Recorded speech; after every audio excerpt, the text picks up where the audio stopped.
Hello. Okay, voice clear. Board complete आ रहा है।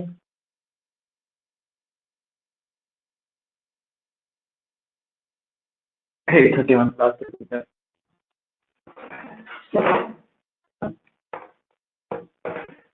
ओके, तो ready with your left? भाई, ओके फाइन। तो आज हमारा टॉपिक रहेगा साइकोलॉजी, बायोलॉजी का इंट्रोडक्शन देखा था, बायोलॉजी के साथ टैक्सोनॉमी का इंट्रोडक्शन देखा था, और आज हम देखेंगे इंट्रोडक्शन सेल।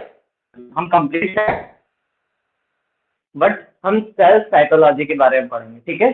सेल मतलब क्या होता है? कोशिका होती है। सेल की हिंदी क्या होती है? कोशिका। और अगर हमने जीव विज्ञान पढ़ा, कोशिका एक बेसिक, मतलब कोशिका एक बेसिक नॉलेज है। कोशिका के बारे में पढ़ना काफी ज्यादा इम्पोर्टेंट है, ठीक है। तो कोशिका के बारे में पढ़ना, ठीक है। सेल यानी साइकोलॉजी। सेल के बारे में, सेल की डेफिनेशन देख ले तो सेल की डेफिनेशन में 3 पॉइंट हमें मतलब मेनली ध्यान देना होता है। The structural and functional unit of life. First point, ठीक है। फर्स्ट पॉइंट हमारा ये बनता है, the structural and functional unit of life. मतलब क्या है? लाइफ मतलब क्या है? द क्रियात्मक, फंक्शनल मतलब क्रियात्मक। यानी ये जो हमारा पहला डेफिनेशन बन रहा है कोशिका का, structural and functional unit of life,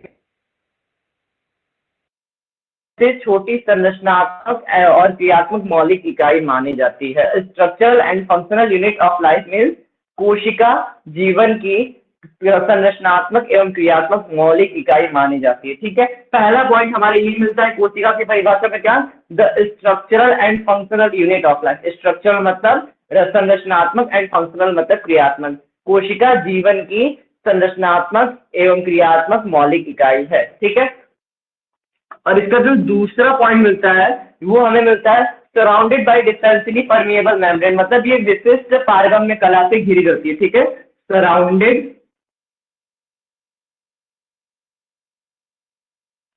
differentially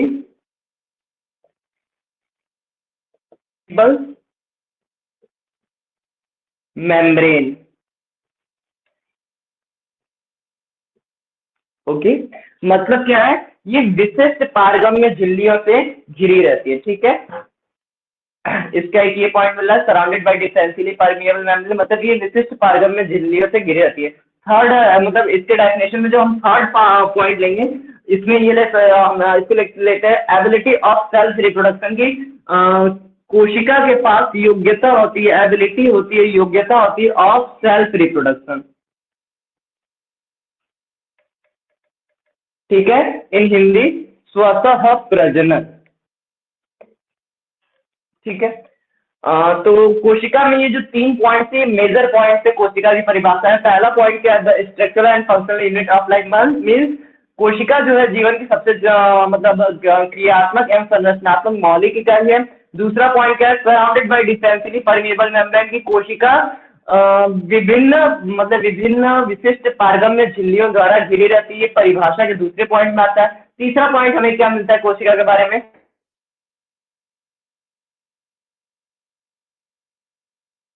to say that कोशिका के पास स्वतः क्षमता होती है, स्वतः जनन की, स्वतः जनन क्षमता होती है, ठीक है। अब ये तो कॉमन सा डेफिनेशन हो गया। अब इसके बाद अगर डिस्कवरी ऑफ सेल की बात करें, डिस्कवरी ऑफ सेल, ठीक है।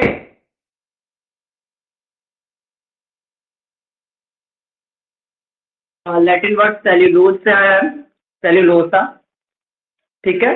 सेलुला, सॉरी सेल्यूलोसा सेल्यूलोज में आ जाता है वो। सेल्यूला लेंगे, सेल्यूला को जो सेल शब्द है वो सेल्यूला शब्द से आया। सेल्यूला जो है वो लैटिन भाषा का एक शब्द है जिसका मतलब होता है अरूम, कह सकते हैं। मतलब अरूम का मतलब एक कमरा या फिर अ चैम्बर, ठीक है। कोशिका का मतलब है कमेंट वीडियो नहीं दिख रहा है। आई होप अब तो दिख रहा होगा, क्योंकि कमेंट में मतलब मेरा वीडियो मुझे ही अपीयर हो रहा है, तो आई होप आप लोगों को भी दिख रहा होगा। थोड़ा बहुत नेट की प्रॉब्लम थी स्टार्टिंग में, मतलब मेरे में ही लैग कर रहा था, बट आई होप अब सही होगा। ठीक है, हाँ वीडियो दिख रहा है, ठीक है, प्रॉपरली वीडियो दिख रहा है। स्टार्टिंग में थोड़ा सा प्रॉब्लम हुई थी, इस प्रॉब्लम को भी हम कोशिश कर रहे हैं कि इस मंथ के 10 तारीख तक कम्प्लीटली खत्म कर देंगे, और कोशिश के 100% चांसेस है कि इस मंथ के 10 या 12 तक ये प्रॉब्लम आप लोग की वीडियो लैग की बिल्कुल नहीं रहेगी, ऑडियो की भी बिल्कुल नहीं रहेगी। रह सकती है कि वीडियो क्वालिटी थोड़ा सा हम मतलब बेटर नहीं प्रोवाइड कर पाएंगे, हो सकता है कि वो भी बेटर हो जाए, क्योंकि स्पीड जो रहेगी काफी बेटर रहेगी, तो आई होप हो जाए। ठीक है, इस पे हम लोग अभी बात कर रहे हैं, हम टॉपिक पे आ जाते हैं। डिस्कवरी ऑफ सेल में अगर हम सेल टर्म की बात करते हैं, तो सेल शब्द किससे आया? सेल्यूलर शब्द से आया। सेल्यूलर शब्द का मतलब होता है अ रूम और अ चैम्बर, एक कमरा या फिर एक कोष। ठीक है, और ये कौन सी भाषा है? ये लैटिन भाषा का शब्द है। ठीक है, Latin language, LNGUAG, Latin language, Latin भाषा का शब्द है सेल। ठीक है, इसके बाद अब हम सेल के बारे में बात करें। सेल का मतलब अभी हम डिस्कवरी ऑफ टर्म, मतलब यहाँ पर डिस्कवरी ऑफ सेल नहीं, डिस्कवरी ऑफ टर्म सेल की बात करें कि ठीक है, और उसके जाए तो cell can be a complete organism itself. इसका मतलब यह है कि कोशिका एक पूर्ण में ही मतलब एक खुद में ही एक संपूर्ण जीव हो सकता है। ठीक, और cell can be complete organism itself. I mean to say that कि एक कोशिका खुद में ही पूर्ण जीव हो सकता है। For example amoeba, paramecium, Euglena और Plasmodium.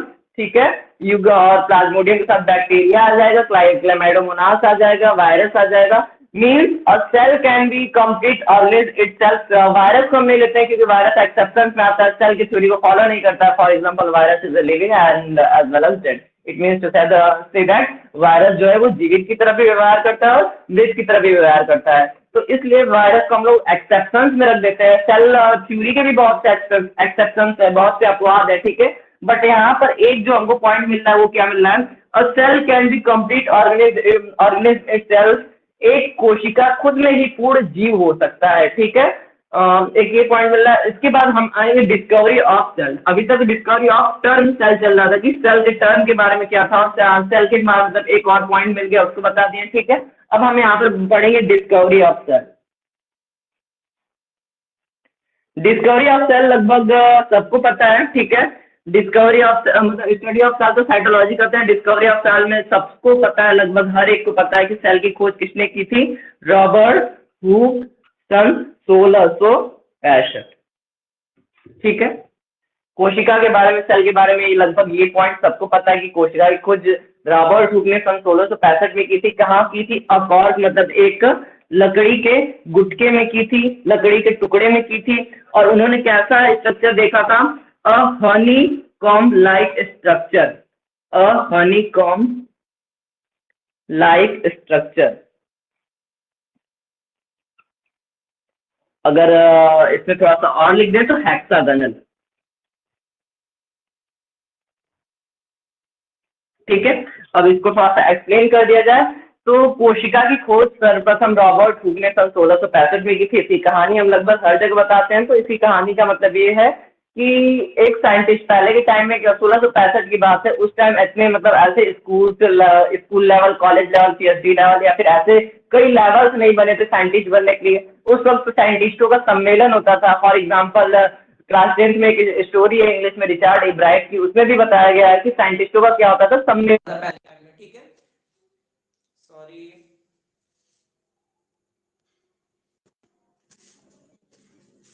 Final, okay sorry, video थोड़ा सा लैग किया था। ठीक है, हमने क्या बताया? डिस्कवरी ऑफ सेल, कोशिका की खोज में रॉबर्ट हुक ने सन 1665 में सर्वप्रथम कोशिका को खोजा था। उसके पीछे की स्टोरी बता रहे थे।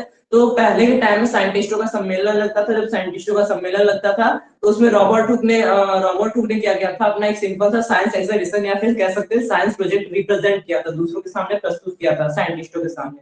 तो वहां उनके प्रोजेक्ट का काफी ज्यादा उपहास उड़ाया गया, काफी ज्यादा मजाक उड़ाया गया, जिसके बाद वो डायरेक्टली अपने लेबोरेटरी जाते उस रास्ते में मतलब अपने लेबोरेटरी में जाते वक्त रास्ते में उन्होंने वाइन की बोतल उठा ली। सन 1665 में ढक्कन नहीं बने होते थे, वाइन की बोतल को लकड़ी के टुकड़े से बंद किया जाता था। उन्होंने वाइन तो ड्रिंक किया, लेकिन उसके साथ लकड़ी के टुकड़े के साथ वो थोड़ा बहुत मतलब कह सकते हैं कि ब्लेड से उसको काटने लगे। और जब काट के उन्होंने अपने लेबोरेटरी में मतलब लेबोरेटरी के माइक्रोस्कोप में एग्जामाइन किया, तो उन्होंने कैसा स्ट्रक्चर देखा, उन्होंने हेक्सागोनल स्ट्रक्चर देखा, यानी structure is like a honeycomb, एक मधुमक्खी के छत्ते के आकार की संरचना देखी, जिन्हें उन्होंने क्या नाम दिया, सेल, कोशा, मीन्स एक कमरा। ठीक है, तो कोशिका के पीछे ये कहानी है। ठीक है, रॉबर्ट हुक ने, हाँ यहाँ पर एक पॉइंट आता है जो कि बहुत जगह दिया हुआ था, बायजूस वायजूस में और नीट में भी पूछा हुआ था। ये होता है कि मतलब रॉबर्ट हुक की बुक कौन सी थी। इसको हम ब्लू से अलग से हाईलाइट करके रख दे रहे हैं कि ये बायजूस और अदर क्लासेस में और नीट में काफी ज्यादा हाईलाइट किया था कि रॉबर्ट हुक ने कोशिका की खोज की सन 1665 में की। ठीक है, ऐसा ऐसा स्ट्रक्चर देखा, लकड़ी के टुकड़े में देखा, हनीकॉम्ब लाइक स्ट्रक्चर देखा। उन्होंने इस चीज को कहाँ प्रतिपादित किया, कहाँ इंट्रोड्यूस किया, कैसे इंट्रोड्यूस किया।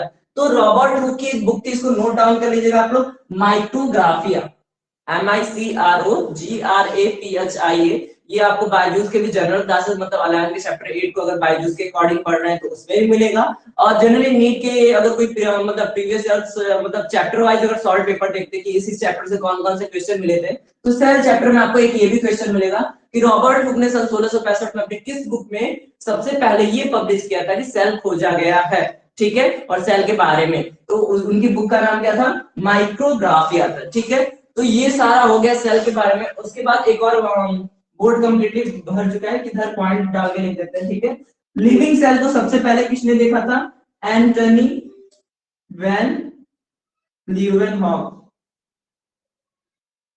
ने कब देखा था, सन 1674 में देखा था सबसे पहले लिविंग सेल, मतलब जीवित कोशिका को खोजने वाले।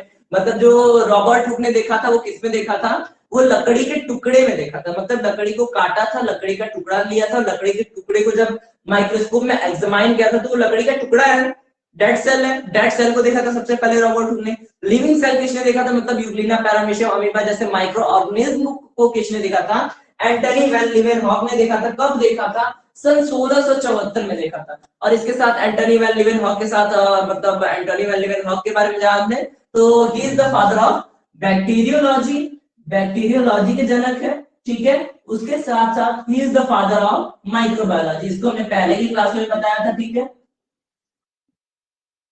Antony van Leeuwenhoek is the father of bacteriology as well as he is the father of microbiology. ठीक है, ये दो पॉइंट मिल रहे हैं उनके बारे में। उसके बाद हमारा इतना में डिस्कवरी ऑफ सेल और सेल का इंट्रोडक्शन खत्म होता है। इसके बाद हम बस सेल थ्योरी पढ़ेंगे और सेल थ्योरी के बाद आज के क्लास में 5 मिनट का ब्रेक लेंगे। उसके बाद फिर मतलब अपने दूसरे वाले सिलेबस पे आ जाएंगे, दैट इज रिप्रोडक्शन। ठीक है, फिलहाल में अभी इसमें से आप लोगों को कुछ नोट डाउन करना है तो हम आप लोगों को थोड़ा सा ब्रेक दे रहे हैं, उसके बाद नेक्स्ट क्लास में चलते हैं।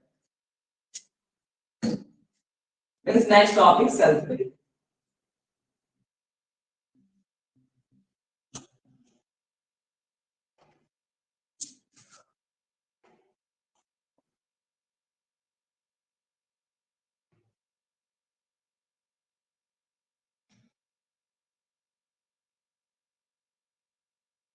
कमेंट, माइक्रोबायोलॉजी का मतलब सूक्ष्म जीवों का अध्ययन, माइक्रो का मतलब सूक्ष्म होता है, बायोलॉजी का मतलब जीव विज्ञान। ठीक है, माइक्रोबायोलॉजी में सूक्ष्म जीवों का अध्ययन किया जाता है। ठीक है, एनी अदर क्वेश्चन।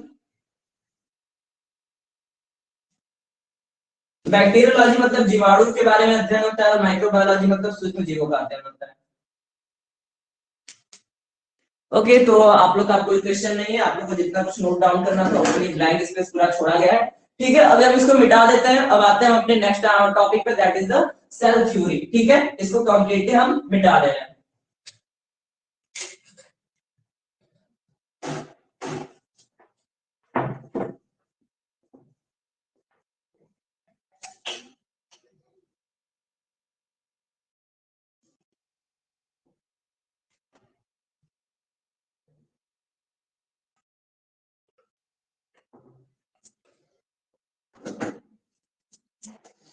अब हम आ जाते हैं अपने नेक्स्ट टॉपिक पे, that is cell theory, means कोशिका सिद्धांत। कोशिका सिद्धांत में हमको बस 3 मेन सेंटेंसेस याद करने होते हैं, 3 मेन सेंटेंसेस के बाद 2 जो उसका सेल थ्योरी होता है वो याद करना होता है।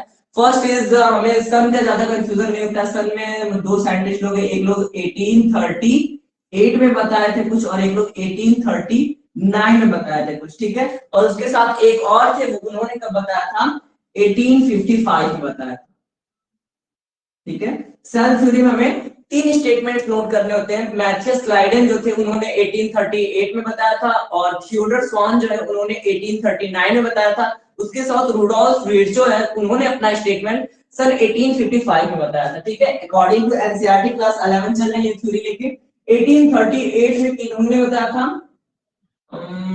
स्वान ने बताया था, स्वान का कंप्लीट नाम मैथियस, सॉरी स्लाइडेन ने बताया था, मैथियस लाइडेन, मैथियस स्लाइडेन। मैथियस लाइडेन थे कौन, तो वो एक बॉटनिस्ट थे। बॉटनिस्ट का मतलब वनस्पति वैज्ञानिक थे, ठीक है। एक बार और रिपीट करें, 1838 में मैथियस लाइडेन जो कि बॉटनिस्ट थे, उन्होंने अपना स्टेटमेंट दिया। उन्होंने क्या स्टेटमेंट दिया, all plants are made up of cells. कहने का मतलब ये है कि सभी पौधे किसके बने हुए, क्योंकि ये कौन से थे, बॉटनिस्ट यानी वनस्पति वैज्ञानिक थे। तो 1838 में मैथियस स्लाइडेन जो कि एक बॉटनिस्ट थे, उन्होंने अपना सबसे पहला स्टेटमेंट दिया था। और स्टेटमेंट क्या दिया था कि सभी प्लांट्स किसके हैं, बने हुए हैं, made up of cell. Recording के बारे में हम गारंटी नहीं ले सकते, कभी कभी रिकॉर्ड नहीं हो पाता। फॉर एग्जांपल जब हमने ऑस्टियोलॉजी पढ़ाया था तो वो वीडियो रिकॉर्ड नहीं हो पाया था, और उस दिन बहुत ज्यादा लोग अब्सेंट थे और उस वीडियो की काफी डिमांड थी, तो हमको मतलब दोबारा क्लासरूम में जाके बनाना पड़ा वो वीडियो। तो वीडियो की हम गारंटी नहीं लेंगे आपको मिलेगा कि नहीं कौन सी, लेकिन अभी लाइव क्लासेस आप ज्वाइन करेंगे तो जाहिर सी बात है इसमें कोई दिक्कत नहीं होगी, ठीक है। 1838 में मैथियस लाइडेन जो कि बॉटनिस्ट थे, उन्होंने पहला स्टेटमेंट दिया था, all plants are made up of cell. कहने का मतलब ये है कि सभी पादप, सभी पौधे कोशिका के बने हैं, ठीक। फिर 1839 में थियोडर स्वान जो कि क्या थे, जूलॉजिस्ट थे, अर्थात जंतु वैज्ञानिक थे। इन्होंने अपना पहला वाक्य दिया था, पहला स्टेटमेंट दिया था क्या, all animals are made up of cell. अर्थात उन्होंने जो स्टेटमेंट दिया था उसके अनुसार सभी जंतु जो है वो किसके बने हुए हैं, सेल के बने हुए हैं। और इसके साथ इन्होंने अपने स्टेटमेंट में ये भी बोला था, cell is surrounded by a thin membrane.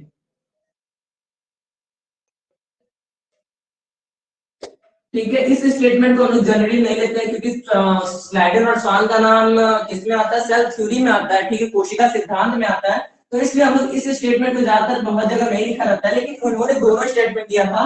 Theodore स्वान ने कंप्लीट स्टेटमेंट क्या दिया था, जो कि जूलॉजिस्ट है, थियोडर स्वान ने कंप्लीट स्टेटमेंट 1839 में ये दिया था, all animals are made up of cell. यही सिर्फ हमको बताया जाता है कि सभी जानवर, सभी जंतु किसके बने हुए हैं, कोशिका के बने हुए हैं। उसके साथ उन्होंने अपने स्टेटमेंट में आगे भी कहा था, cell is surrounded by a thin membrane. तो उसको कह सकते हैं प्लाज्मा मेम्ब्रेन भी कहीं कहीं लिखा रहता है, या फिर कहीं कहीं नॉर्मली मेम्ब्रेन भी लिखा रहता है, ठीक है। कह सकते हैं कि कोशिका जो है वो एक पतली झिल्ली से घिरी रहती है, जिसे हम क्या कहते हैं, प्लाज्मा मेम्ब्रेन कहते हैं, ठीक है, प्लाज्मा मेम्ब्रेन, प्लाज्मा झिल्ली, ठीक है। इतना खत्म होने के बाद अब हमारे आते हैं 1855 में कौन, रुडोल्फ विर्चो, ठीक है। 1835 में कौन आते हैं, रुडोल्फ विर्चो आते हैं। रुडोल्फ विर्चो फिर अपना स्टेटमेंट देते हैं आके इसके बारे में। क्या स्टेटमेंट देते हैं कि और new cells are formed by division of pre-existing cell, ठीक है। रुडोल्फ विर्चो ने 1855 में क्या स्टेटमेंट दिया था? ऑल न्यू सेल्स की सभी नई कोशिकाएं आर फॉर्म मतलब बनी रहती हैं बाय डिवीजन मतलब बटने से ऑफ प्री एग्जिस्टिंग सेल मतलब पूर्व निर्मित कोशिका के बटने से सभी नई कोशिकाओं का निर्माण होता है। तो उन्होंने कंप्लीट स्टेटमेंट ये दिया था, लेकिन इसमें से हम एक चीज को हटा के पढ़ा जाता है, उसको फिर क्या हटाते हैं हम? बाय डिवीजन ऑफ हटा देते हैं। ठीक है, तो सेल थ्योरी में हम इस इन दोनों लोगों को कंबाइन कर देते हैं, मतलब इन दोनों लोगों की थ्योरी को हम कंप्लीटली कंबाइन कर देते हैं। तो यहाँ से हम पूर्ण कोशिका सिद्धांत को लिखते हैं, जो कि सिर्फ 2 स्टेटमेंट में दिया जाता है। कोशिका सिद्धांत का जो पहला स्टेटमेंट है वो ये कहता है ऑल ऑर्गेनिज्म, ऑल ऑर्गेनिज्म का मतलब ये है कि सभी जीव। फॉर एग्जांपल यहाँ पर हमने क्या पढ़ा है? मैथ्स स्लाइड में पढ़ा है कि सभी पादप कोशिका के बने हैं, और थियोडर स्वान ने बताया कि सभी जंतु कोशिका के बने हैं, तथा पादप और जंतु को मिला दे तो सभी जीव हो गया। ठीक है, तो सभी जीव, all organism are made up of cell. ये हमारे कोशिका सिद्धांत का पहला सेंटेंस हो गया, पहला वाक्य हो गया, पहला स्टेटमेंट हो गया। दूसरा स्टेटमेंट क्या होता है? रुडोल्फ विर्चो का होता है कि ऑल न्यू सेल्स सभी नई कोशिकाएं आर फॉर्म बनी रहती हैं फ्रॉम से, किससे बनी रहती है? Pre existing sales.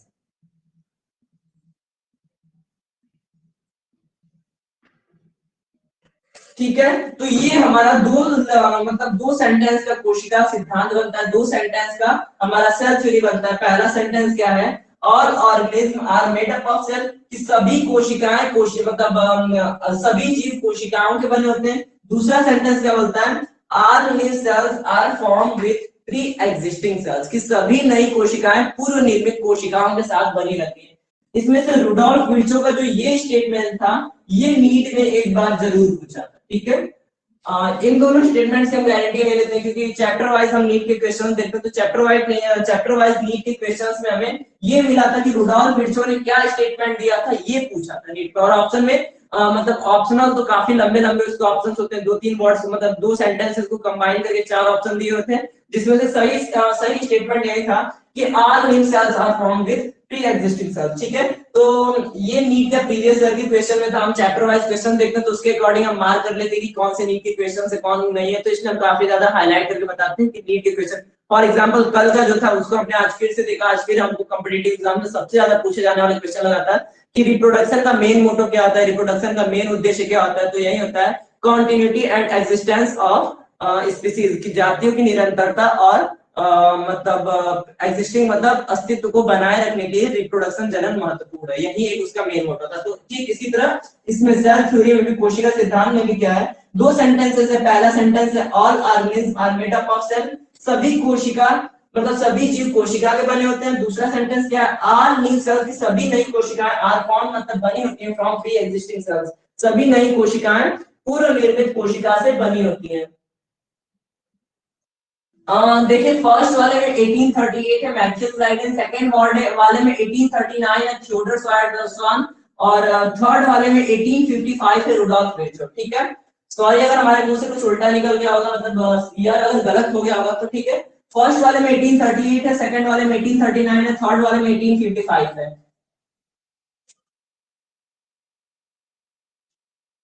ओके तो ठीक है, इसके बाद मतलब 18 मतलब टाइम लगभग 8:55 हो गया। ठीक है, तो कल हम बताने वाले हैं, कल हम बताएंगे सेल टाइप के बारे में। कल हम बताएंगे कोशिका के प्रकार, जो कि 2 होते हैं, प्रोकैरियोटिक और यूकैरियोटिक। प्रोकैरियोटिक क्या होते हैं और यूकैरियोटिक क्या होते हैं, कल हम उनके बारे में बताएंगे। उसके साथ सेल ऑर्गेनेल, सेल ऑर्गेनेल मतलब कोशिकांग यानी कोशिका के जो अंग होते हैं उनके बारे में बताएंगे कल के क्लास। मतलब कल का जो फर्स्ट डे का क्लास, मतलब कल का फर्स्ट 30 मिनट्स का जो क्लास रहेगा उसमें हम सेल टाइप, कोशिका के प्रकार, प्रोकैरियोटिक और यूकैरियोटिक, उनसे रिलेटेड क्वेश्चंस जो कि प्रीवियस ईयर में पूछे गए वो बताएंगे। और उसके साथ सेल ऑर्गेनेल्स के बारे में बताने वाले, मतलब कोशिका के अंगों के बारे में बताएंगे। For example mitochondria, ribosome, lysosome.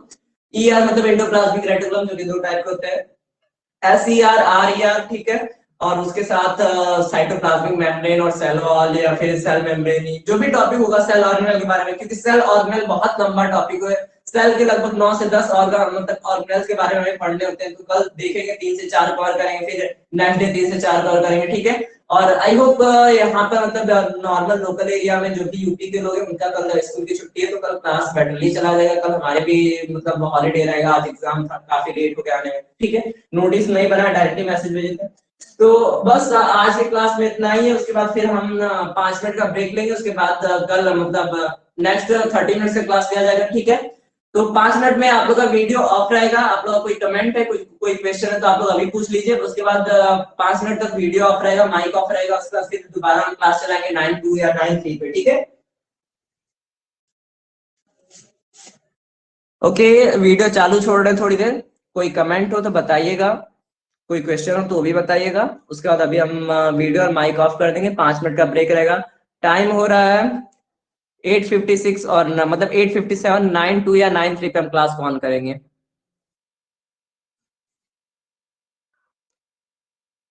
5 minute break start now.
Okay, 5 minute का ब्रेक लगभग कंप्लीट हो चुका है। ठीक है, अब वापस आते हैं रिप्रोडक्शन इन ऑर्गेनिज्म, क्योंकि लास्ट टाइम हमने यही बताया था। लास्ट टाइम एक चार्ट बनवा रहे थे जिसमें हमने बताया था बाय रूट्स, बाय स्टेम्स और by bulbils and by leaves. ठीक है, ये 4 टॉपिक थे जिसमें बाय स्टेम्स में कई टाइप थे। फॉर एग्जांपल राइजोम था, कॉर्म था, बल्ब था, ट्यूबर था। ठीक है, बहुत ढेर सारे टॉपिक थे।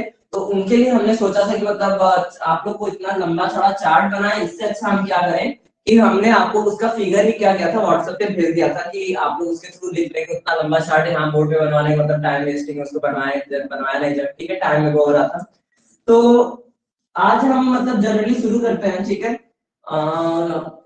पहले तो क्योंकि हम साइड बुक को लेके नहीं चल सकते, जो भी था वो हमारा साइड बुक था। फॉर एग्जांपल अगर हमें कॉम्पिटिटिव एग्जाम में जाना है, फॉर एग्जांपल मतलब अगर हम कॉम्पिटिटिव एग्जाम्स के अकॉर्डिंग क्लासेस रेडी कर रहे हैं, तो हमें दोनों चीज कवर करना है। हमें एनसीईआरटी के एक लाइन को भी कवर करना होगा, उसके साथ साइड बुक्स के जो भी इंफॉर्मेशन होंगे उनको भी कवर करना होगा। ठीक है, तो आज का हम कुछ मतलब जो एनसीईआरटी का क्लास 12 का चैप्टर फर्स्ट है उसके कुछ पॉइंट्स बता देते हैं, जिसमें से वो काम मतलब अक्सर पूछ देता है। फॉर एग्जांपल नीट में अक्सर या फिर हर साल कुछ ना कुछ एक ऐसा क्वेश्चन जरूर पूछता है जिसमें किसी भी चीज का वो लाइफ स्पैन मतलब जीवन काल पूछ देता है। ठीक है, और एनसीईआरटी में लाइफ स्पैन जरूर दिया रहता है। लाइफ स्पैन उसके फर्स्ट चैप्टर के सेकंड पेज पे ही है, लाइफ स्पैन। ठीक है, लाइफ स्पैन में अलग अलग जीवों का पूछा हुआ है। ठीक है, और उसमें से कुछ का दिया भी हुआ है।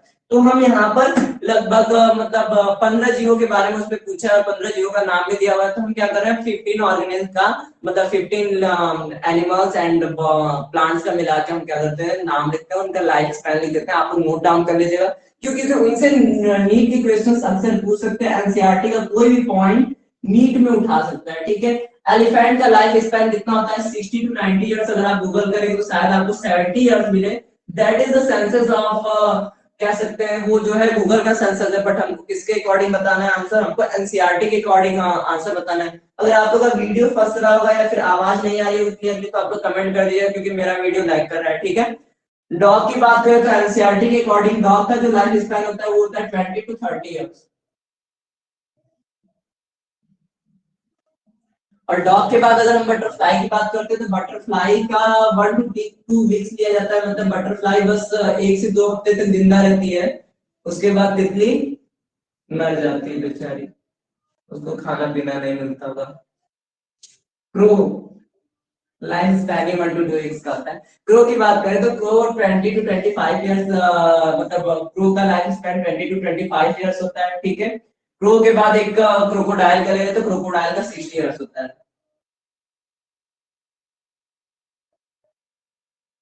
ये एनसीईआरटी में दिया हुआ है इसलिए हम बता रहे हैं। ठीक है, एनसीईआरटी के अकॉर्डिंग हमें चलना है, और एनसीईआरटी में मतलब लाइफ स्पैन में से जरूर क्वेश्चन पूछ सकता है। ठीक है, एक जगह हम इतना दिए।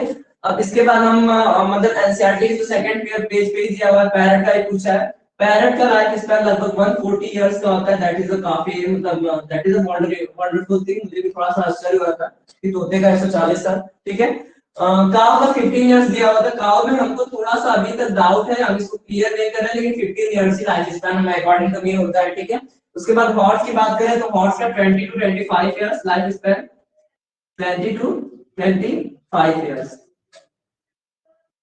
इसमें आप लोग जब लास्ट में इकोलॉजी पढ़ेंगे क्लास में तो इन लोग के लाइफ स्पैन के पीछे रीजन भी समझ में आएगा कि इन लोग का जो ईयर होता है वो इतना ही क्यों होता है, इतना ही क्यों बदला रहता है। ठीक है, फ्रूट फ्लाई की बात करें तो फ्रूट फ्लाई का जो लाइफ स्पैन होता है, जो जीवन काल होता है वो 4 से 6 हफ्तों का ही होता है। ठीक है, और उसके बाद टॉर्टाइज का बात करें तो टॉर्टाइज में एक्चुअली दिया तो हुआ था एनसीईआरटी के अकॉर्डिंग 100 टू 150 इयर्स, बट इसमें एक्सेप्शंस चलता है। एक्सेप्शंस मतलब अपवाद चलता है। टॉर्टाइज में कुछ जो मतलब कुछ जो कछुए रहते हैं उनका जो मतलब लाइफ स्पैन होता है वो 300 सालों तक का होता है, या फिर उनसे भी एबो पाए जाते हैं। डिस्कवरी और अदर में काफी ज्यादा इस चीज को हाईलाइट किया गया था। ठीक है, तो इसको एक्सेप्शन में आप लोग लिख सकते हैं 300 साल। ठीक है, इनके लाइफ स्पैन को आप लोग नोट डाउन कर लीजिएगा, बहुत ज्यादा इंपॉर्टेंट है। रोज की बात करें तो रोज मतलब गुलाब जो होता है वो 5 टू 7 इयर्स ही अलाइव रहता है। ठीक है, और एनसीईआरटी में बनियान दिया है। बनियान की बात करते हैं मतलब बरगद की बात करते हैं तो बनियान के साथ हम पीपल की बात ना करें ऐसा हो ही नहीं सकता। ठीक है, एक नाम याद रखिएगा, पीपल, बरगद, पाकड़, फाइकस ब्रेनफील्ड, फाइकस रिलीजियोसा, और मतलब ये सारे जो है ये रिलीजियोसा फैमिली में आते हैं। रिलीजियोसा मतलब ये इनका जो फैमिली नेम है जीना, और इनका सॉरी जीनस नेम आता है, ठीक है। रिलीजियोसा जो है वो बन्यान और पीपल और उसके साथ साथ पाकड़ जो आता है, मतलब ये तीनों एक ही फैमिली में आते हैं। कहीं कहीं आपको जैसे जो काफी प्राचीन पेड़ होगा उसमें आपको पीपल, बरगद, पाकड़ तीनों एक ही में कंबाइन दिखेंगे। तो बनियान ट्री का जो लाइफ स्पैन होता है वो होता है 200 to 300 इयर्स, या फिर नॉर्मली लेके चलते हैं 200 to 300 इयर्स, या फिर कहीं कहीं इसको एक्सेप्शन में ले लिया जाता है 200 to 500 इयर्स, ठीक है। हम एक्सेप्शन लेके चलते हैं, लगभग में लेके चलते हैं 200 से 500 सालों तक किसका जीवन काल होता है, बनियान का। वही पीपल की बात कर दे तो इन दोनों को मिला देना तो 2500 इयर्स होता है पीपल का। That is a very wonderful thing to know that कि एक बरगद है वो भी सेम फैमिली का, उसका जीवन काल कितना है, 200 से 500 सालों का है। जबकि वही हमारा पीपल है, पीपल का लाइफ स्पैन कितना है, 2500 सालों का। पीपल का लाइफ स्पैन आपके एनसीईआरटी में दिया नहीं हुआ है, लेकिन इसको हम बता देते हैं, ठीक है। आप लोग का वीडियो फर्स्ट तो नहीं रहा होगा ना, एक्चुअली मेरा लैग कर रहा है तो हम कुछ कह नहीं सकते हैं, ठीक है। राइस की बात करें तो अगर चावल की खेती तो आप लोग मतलब जानते ही 3 से 4 मंथ में उनका कटाई वटाई होकर काम खत्म हो जाता है चावल का, राइस का, ठीक है। उसके बाद बस एनसीईआरटी में इतना, एनसीईआरटी में पीपल नहीं दिया हुआ, मैं एक्स्ट्रा बता देती हूँ क्योंकि पीपल की लाइफ स्पैन 2500 सालों तक होती है। कहीं कहीं पीपल की लाइफ स्पैन 2500 सालों से भी ज्यादा बता देता है, ठीक है। तो ये आपका जो चार्ट होगा इसको आप लोग नोट डाउन कर लीजिएगा। इसमें अगर आप लोगों को कहीं कोई कंफ्यूजन लग रहा है कि इसका आप क्या बोल रहे हैं नहीं समझ में आया तो आप लोग कमेंट में पूछ लीजिए इसमें से कौन सा आपको नहीं समझ में आ रहा है, ठीक है। लाइफ स्पैन बहुत इंपॉर्टेंट था, एनसीईआरटी की पेज 2 पे दिया हुआ था। कॉम्पिटिटिव एग्जाम में इसके क्वेश्चंस जरूर पूछते हैं कि मतलब जीवन काल घोड़े का, कौवे का, या फिर तोते का, या फिर मतलब किसी का पूछ देता है, गाय का। तो कहीं से भी कोई जीवन काल पूछता है तो एनसीईआरटी बेस्ड ही पूछता है ज्यादातर। तो एनसीईआरटी में इतने दिए हुए थे इसलिए हम आपको इतना बताया है, ठीक है। इसके बाद हम मतलब अपने नॉर्मल टॉपिक पे आ जाते हैं जिसपे हम कल से और उनके बारे में थोड़ा बहुत बता लेते हैं जो कि एनसीईआरटी के अकॉर्डिंग। तो आज के क्वेश्चन में कोशिश करेंगे एनसीईआरटी के अकॉर्डिंग बताया जाए। तो अटैच से नीचे क्या लिखा है उसका मतलब भी बताएंगे, ओके। एक्सेप्शन मतलब अपवाद, मतलब एनसीईआरटी के अकॉर्डिंग एनसीईआरटी कहता है कि जो कछुए रहते हैं वो सिर्फ 100 से 150 सालों तक जीवित रहते हैं, ठीक है। बट अपवाद में मतलब कई जगहों पर देखा गया है कि कछुओं का जो जीवन काल होता है वो 300 साल या फिर उससे भी ज्यादा जाता है।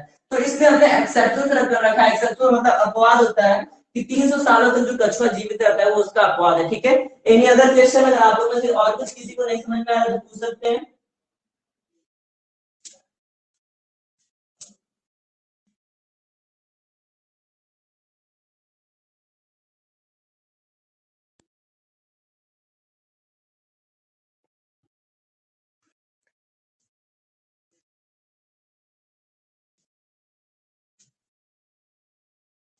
Okay, no comment. तो अब हम आगे चलते हैं, ठीक है।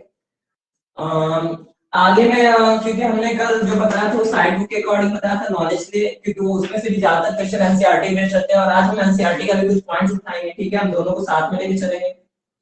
तो ये हमारा लाइफ स्पैन, इसको हम ऊपर इसी तरह छोड़ देते हैं कंप्लीटली। लाइफ स्पैन अलग अलग जीरो का हमने लिख दिया, उसको नोट डाउन करना आपका काम है, ठीक है। अब हम बात करते हैं असेक्सुअल रिप्रोडक्शन और सेक्सुअल रिप्रोडक्शन की डेफिनेशन की। असेक्सुअल रिप्रोडक्शन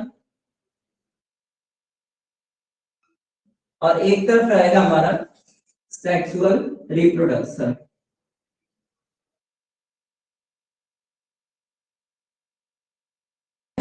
अलैंगिक जनन और लैंगिक जनन, ठीक है।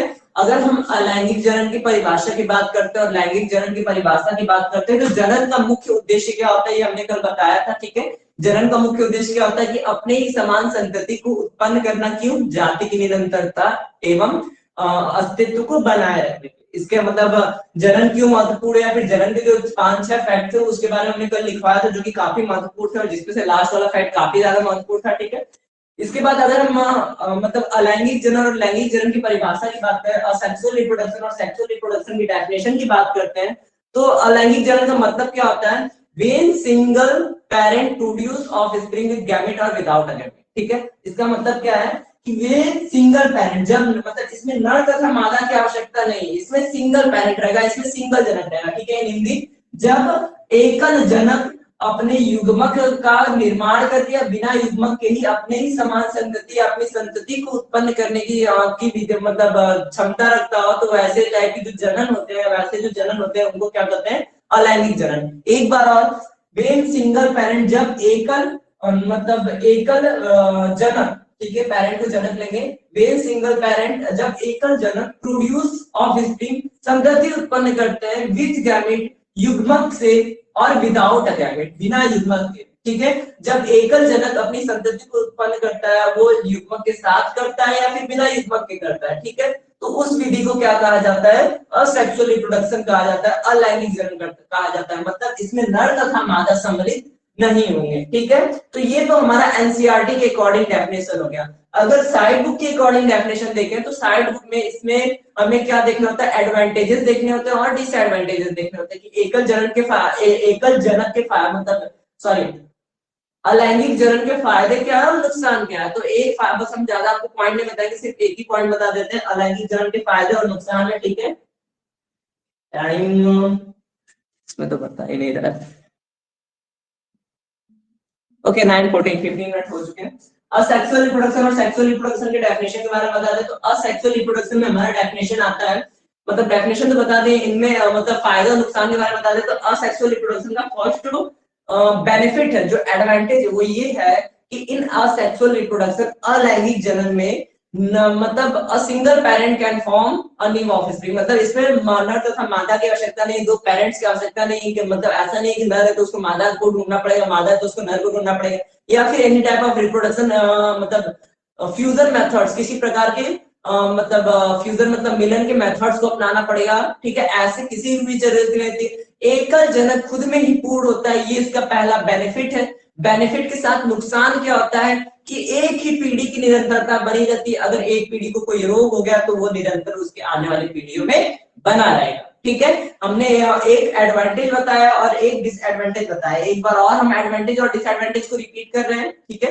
एडवांटेज क्या होता है, फायदा क्या होता है सेक्सुअल असेक्सुअल रिप्रोडक्शन का, अलैंगिक जनन का फायदा क्या होता है कि जातियों में निरंतर मतलब जातियों को उत्पन्न करने के लिए कोई मतलब अगर एक ही पेड़ एक ही जगह लगा है, असेक्सुअल रिप्रोडक्शन का मेथड अप्लाई करता है तो उसको किसी नर तथा मादा की आवश्यकता नहीं है, उसको किसी परागण विधि की यानी पॉलिनेशन मेथड की आवश्यकता नहीं है, ठीक है। उसको कोई कॉम्प्लिकेटेड टाइप का रिप्रोडक्शन मतलब रिप्रोडक्टिव मेथड्स नहीं अपनाना है, वो खुद में ही पूर्ण है रिप्रोडक्शन के लिए, और वो अपने ही किसी पार्ट से या फिर अपने खुद में ही एक न्यू ऑफस्प्रिंग को पैदा करने की, एक न्यू संतति, एक नए संतति को पैदा करने की क्षमता रखता है। ये उसका एडवांटेज यानी फायदा हो गया। नुकसान क्या है, अगर अलैंगिक जनन असेक्सुअल रिप्रोडक्शन में वो मतलब एकल जनक किसी भी रोग से पीड़ित होता है या फिर कोई भी कमी आती है या फिर कोई भी सिर्फ सिंगल प्रजाति होती है, तो वही प्रजाति में वही रोग वही लक्षण हमेशा आने वाली पीढ़ी में दिखेंगे, जो कि मेंडल के अनुसार क्या होंगे, प्रभावी नहीं होंगे, कमजोर होंगे। क्यों? क्योंकि इनमें प्रभावी लक्षणों की वंशागति नहीं होती है, किसमें?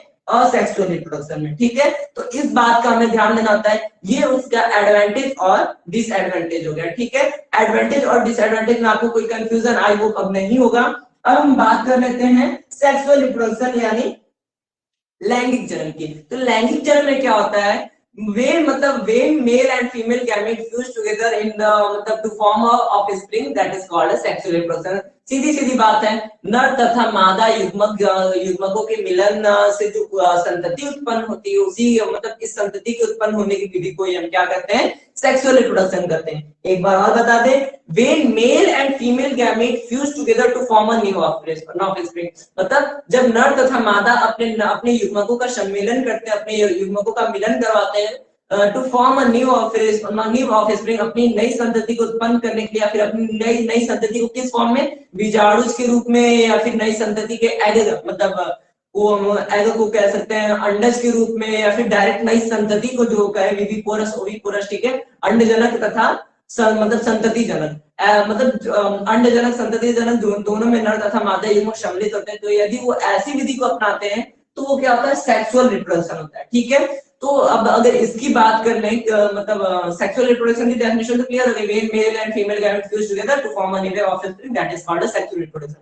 इट मींस टू से मतलब इन हिंदी नर तथा मादा युग्मक के सम्मेलन से जो संतति उत्पन्न होती है, इस विधि को हम लैंगिक जनन कहते हैं, ठीक है। अगर इसके बाद हम बात करते हैं इसके एडवांटेज की और डिसएडवांटेज की, तो लैंगिक जनन के एडवांटेज क्या है?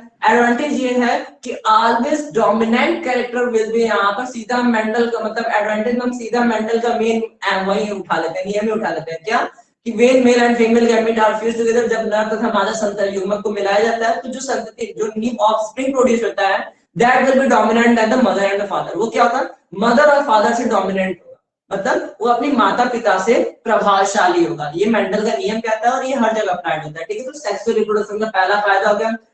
डिसएडवांटेज, इफ मेल मतलब जैसे मेल प्लांट्स अगर अलग है या फिर फीमेल प्लांट्स अलग है तो ऐसे में जो मतलब न्यू ऑफस्प्रिंग होंगे वो प्रोड्यूस नहीं हो पाएंगे, तो ये इसका डिसएडवांटेज आता है। सेम इसी का अपोजिट बताया है मैंने, ठीक है। इसमें यदि कोई डिजीज होगी तो वो मतलब एक पीढ़ी से दूसरी पीढ़ी तक चलती जाएगी, और इसमें कोई डिजीज नहीं, इसमें कोई डोमिनेंट कैरेक्टर होगा तो वो एक पीढ़ी से दूसरी पीढ़ी में बढ़ता जाएगा, ठीक है। और इसमें मतलब इसमें ये खुद में ही परिपूर्ण है, ये इसका फायदा, और ये खुद में ही परिपूर्ण नहीं है, ये इसका हानि है। दोनों का अपोजिट क्या हो गया? इसका बेनिफिट्स हो गया, ठीक है। तो इस तरह हमारा सेक्सुअल रिप्रोडक्शन और सेक्सुअल रिप्रोडक्शन कंप्लीटली खत्म होता है, ठीक है। इसके बाद एनसीईआरटी के और पॉइंट्स हम उठाएं तो एनसीईआरटी के अगर और पॉइंट्स उठाते हैं तो हमारे एनसीईआरटी में क्या क्या मिलता है? Any comments? वीडियो मेरा लैग कर रहा है, ओके, नो कमेंट्स मींस ठीक है सब कुछ। बर्डिंग आता है, फिगर के साथ आता है बर्डिंग इन ईस्ट, एनसीईआरटी के पेज 3 पे फिगर बना हुआ है। बर्डिंग इन ईस्ट के साथ एक आता है अमीबा का फिगर बना हुआ है, अमीबा में होता है binary fission, binary fission. Fission और फ्यूजन में अंतर होता है, अमीबा में फिजन होता है, फिजन और फ्यूजन दो वर्ड है, FISSION, फिजन का मतलब अलग होना, टूटना। दूसरा जो वर्ड आता है फ्यूजन आता है, अभी हमने सेक्सुअल रिप्रोडक्शन में फ्यूजन वर्ड का मतलब यूज किया था।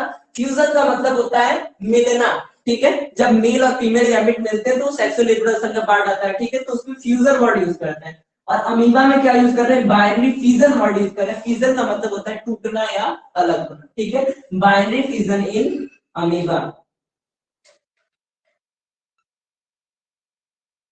और एनसीईआरटी में इसके साथ उसी मतलब जब ये दोनों पेज पलटते हैं तो नेक्स्ट चैप्टर में कई फिगर बने रहते हैं, कई फिगर के साथ नीचे दिया रहता है इंसिस्टेशन, इंसिस्टेशन, और इंसिस्टेशन के साथ दिया रहता है स्पोरेशन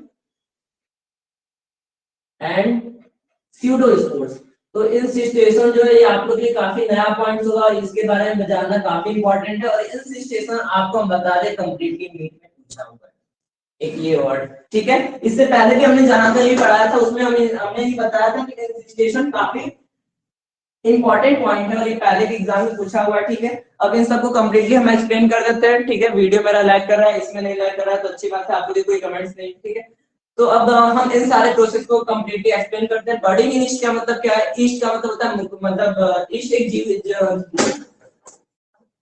सॉरी थोड़ा सा, ईस्ट क्या होता है? ईस्ट हमारे फर्मेंटेशन प्रोसेसेस में यूज होते हैं, for example in the production of ethanol, किण्वन प्रक्रिया में यूज होता है। इडली डोसा जो बनता है उसमें ईस्ट जो होता है वो फर्मेंटिंग बैक्टीरिया होता है। बिस्कुट जो बनता है उसमें भी फर्मेंटिंग बैक्टीरिया ईस्ट होता है, ठीक है।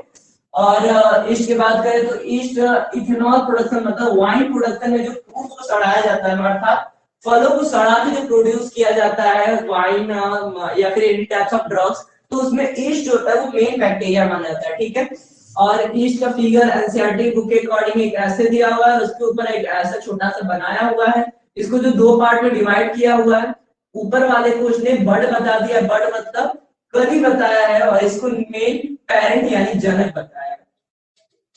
In simple words hydra, east और कुछ ऐसे प्लेनेरिया को नहीं लेते हैं, ठीक है। हाइड्रा, ईस्ट और कुछ ऐसे जीव होते हैं जिनमें बर्डिंग की प्रोसेस होती है। बर्डिंग, सॉरी मार्कर नहीं चलता, बर्डिंग का मतलब होता है कि कलिकावत की प्रोसेस चलती है। अर्थात अगर हम हाइड्रा की बात कर ले तो हाइड्रा में हाइड्रा कुछ फिगर ऐसा होता है, उसके ऊपर टेंटिकल्स पाए जाते हैं। टेंटिकल्स मतलब दंश कोशिकाएं पाई जाती हैं।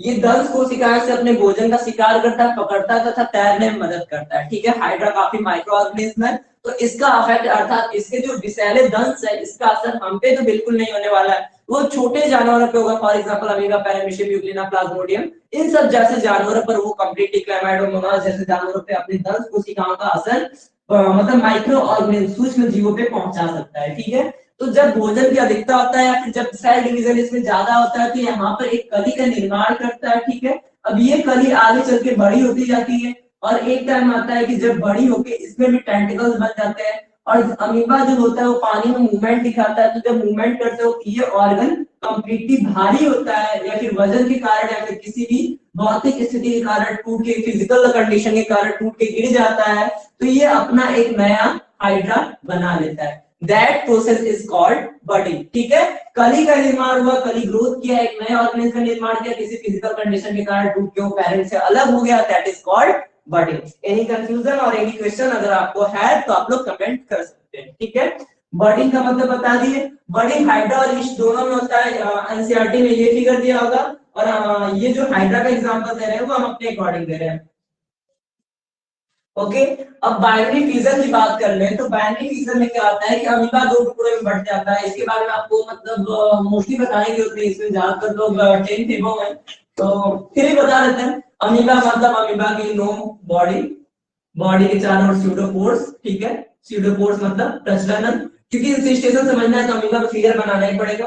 ठीक है, ये न्यूक्लियस हो गया, न्यूक्लियस के साथ अमीबा में वॉक्यूल्स पाए जाते हैं, वॉक्यूल्स के साथ जो इसके साइड के टेढ़े मेढ़े ऑर्गन्स हैं इनको स्यूडोपोडिया बोला जाता है। Pseudo yes pseudopodia. Nucleus, nucleus के अंदर और न्यूक्लियस के साथ इनके अंदर और क्या पाए जाते हैं, खाद्य रिक्तिकाएं, वॉक्यूल्स पाए जाते हैं जिनसे वो डाइजेशन और एक्सक्रीशन दोनों प्रोसेस को करता है। ठीक है, तो अमीबा की ये ऑर्गन्स पाए जाते हैं, तो ऑर्गन्स के बारे में हम इसमें बाद में पढ़ेंगे। ठीक है, ऑर्गन्स के बारे में हमने नहीं पढ़ना है, इसमें हमें रिप्रोडक्शन पढ़ना है। तो अमीबा रिप्रोडक्शन में क्या करता है, दो भागों में टूट जाता है सिंपली। ठीक है, अमीबा क्या करता है रिप्रोडक्शन में, तो कमेंट, सॉरी हम कमेंट पढ़ नहीं पाए। ठीक है, आवाज सही नहीं आ रही है,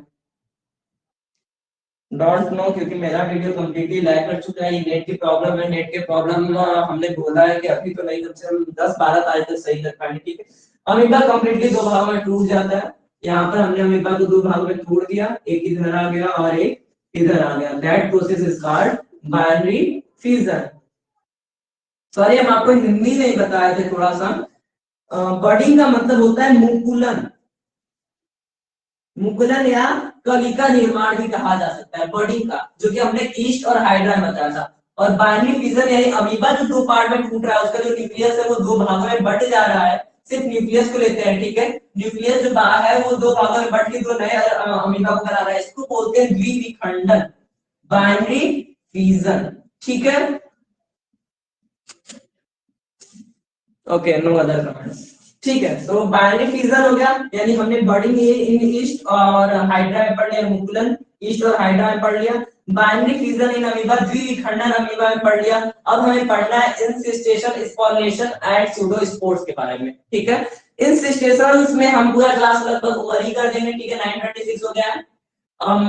बताना तो था आज बाय रूट बाय स्टैम्प्स वाला, लेकिन आज कंप्लीट नहीं हो पाएगा। उसका मतलब प्लान तो था कि कंप्लीट करा पाएंगे, लेकिन ये टॉपिक थोड़ा सा ज्यादा टाइम ले लिया। ठीक है, इंसिस्टेशन प्रोसेस पूरा टाइम ले लेगा, बिल्कुल टाइम नहीं बचेगा, तो आज का क्लास वहीं ओवर हो जाएगा। उसके बाद कल आपको हम वही मतलब जो टॉपिक कल का छूटा हुआ है वो हम आपको कल बताएंगे, आने वाले कल में।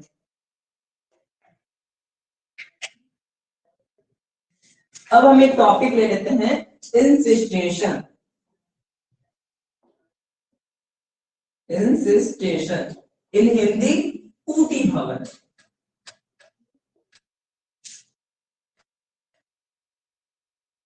ठीक है, इंसिस्टेशन के बारे में आपको बोल रहे हैं, NCERT competitive exams, UP TET, super TET, NEET and other exams में इंसिस्टेशन मतलब जिसमें बायोलॉजी 10% रहता है, उसमें ऐसे मतलब ये जो क्वेश्चंस है उसमें इंसिस्टेशन लगभग पूछा हुआ है, काफी ज्यादा कॉम्पिटिटिव एग्जाम से पूछने वाले क्वेश्चन है। ठीक है, इंसिस्टेशन में ऊटी भवन में हम अगर एक मतलब इस प्रोसेस को कंप्लीटली समझने की बात करते हैं तो इंसिस्टेशन को ऊटी भवन करते हैं। इसमें एक हमारा वर्ड आ रहा है सिस्ट। ठीक है, सिस्ट का हिंदी होता है टूटी। और विद फिगर समझा जाए तो ये मतलब अब इसका पूरा कहानी सुनिए कि जब विपरीत मतलब जब ऐसे मतलब अमीबा और यूग्लिना दो एग्जांपल हम ले रहे हैं, ठीक है, लिखते हुए चल रहा है सारा कुछ, AMOEBA अमीबा एंड यूग्लिना, ठीक है। जब कंडीशन बहुत ज्यादा रेयर हो जाती है, फॉर एग्जांपल हम अपना एग्जांपल ले लेते हैं, ठीक है, अगर ठंडी का मौसम आता है तो हम क्या करते हैं, 3-4 कपड़े पहन लेंगे ठंडी में सरवाइव करने के लिए, ठीक है, तो ठंडी में हम सरवाइव कर लेते हैं। ठीक इसी तरह जब गर्मी आती है तो ये क्या करते हैं, नदियों मतलब यूग्लिना और अमीबा कहाँ पाए जाते हैं, नम स्थानों पे, नदियों में, तालाबों में, पोखरों में, ऐसी जगहों पे अस्थायी जल में यूग्लिना पाया जाता है और अमीबा भी ऐसी जगहों पे लगभग पाया जाता है, ठीक है। तो जब ऐसी कंडीशन में जब एक्सट्रीम हॉट कंडीशन आता है, जब बहुत ज्यादा गर्मी पड़ रही होती है, जब नदियों मतलब जब तालाबों के पानी, पोखरों के पानी, नहरों के पानी जब सूख रहे होते हैं, तो ऐसी कंडीशन में अमीबा और यूग्लिना के जीवन के ऊपर संकट आता है, ठीक है। तो अपने संकट को दूर करने के लिए क्या करते हैं, एक त्रिस्तरीय कठोर आवरण बनाते हैं। ये हो गया एक लेयर यानी एक स्तर, ठीक है। अब ये हो गया इनका दूसरा स्तर और ये हो गया इनका तीसरा स्तर, ठीक है। तो अमीबा, पैरामीशियम, यूग्लिना अपने चारों ओर एक त्रिस्तरीय कठोर आवरण बनाते हैं। और कठोर आवरण किसका होता है, शिस्ट यानी पूटी का होता है, ठीक है। इस प्रोसेस को ध्यान से सुनिएगा, बहुत रेयर प्रोसेस है, मतलब इसी के लिए अमीबा और यूग्लिना थोड़े से स्पेशल बन जाते हैं, ठीक है। जब विपरीत स्थिति आती, जब परिस्थितियां मतलब उनसे प्रतिकूल चली जाती है, जब परिस्थितियां उनके अनुकूल नहीं होती हैं, जब पोखर, तालाबों, झरने और नहरों के पानी सूख रहे होते हैं, तो ऐसी कंडीशन में अमीबा और यूग्लिना अपने चारों ओर त्रिस्तरीय कठोर आवरण बनाते हैं। चारों अलग मतलब ये दोनों अपने अलग अलग त्रिस्तरीय कठोर आवरण बनाते हैं, ठीक है। इन कठोर आवरण में पहली चीज, ये अपने प्रचलन अंगों का हास्य कर लेंगे, मतलब अपने मोटाइल ऑर्गन्स, अपने गतिशील अंगों का हास्य कर लेंगे, प्रचलन अंगों का हास्य करते हैं। In English degenerating motile organs, degenerating of motile organs, अपने प्रचलन अंगों का हास्य करना, ठीक है।